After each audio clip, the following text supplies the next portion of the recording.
Concernant les primes de match, au total, les Anglais ont un système de primes tout au long de la compétition qui fait qu'aujourd'hui, ils ont déjà sécurisé un peu plus de 150 000 € de primes en étant en finale et qu'un titre leur amènerait à chacun 100 000 € de primes additionnelles, donc 260 000 € en cas de titre mondial. Et puis, côté des Sud-Africains, on parle d'une prime de 100 000 € pour chaque joueur en cas de titre mondial.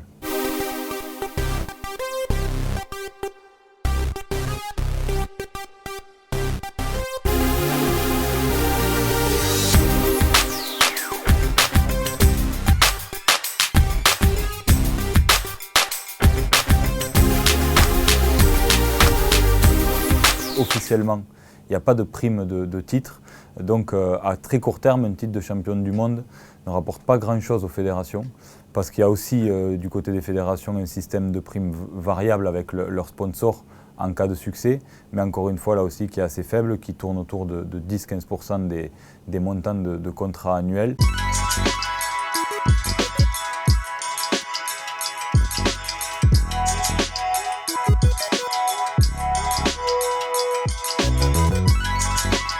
Pendant une période de 4 ans, on communique sur le fait qu'on accompagne l'équipe championne du monde en titre. Donc ça amène bien sûr une exposition médiatique importante. En termes de relations publiques, ça permet de faire venir du public à soi pour les marques qui sont associées à l'équipe championne du monde. Donc il y a des leviers de renégociation qui sont importants, que ce soit avec les sponsors de la fédération en direct, pour les négociations aussi concernant les droits télé.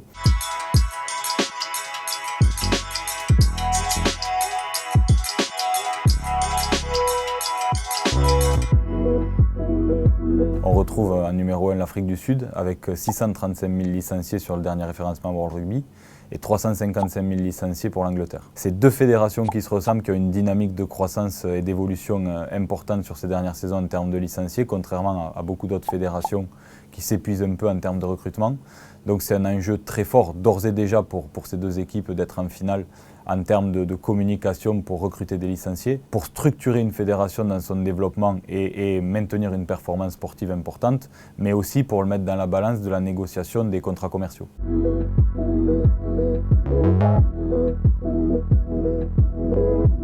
Côté anglais, la problématique est un peu particulière parce que Twickenham fait déjà le plein. Donc l'enjeu peut-être en cas de titre, ce sera d'augmenter le panier moyen, le prix de la billetterie et des hospitalités. Ils ont un produit événementiel attractif autour de Twickenham, tout un tas d'offres événementielles qui à coup sûr en cas de titre ferait le plein et serait une source de revenus non négligeable pour la fédération.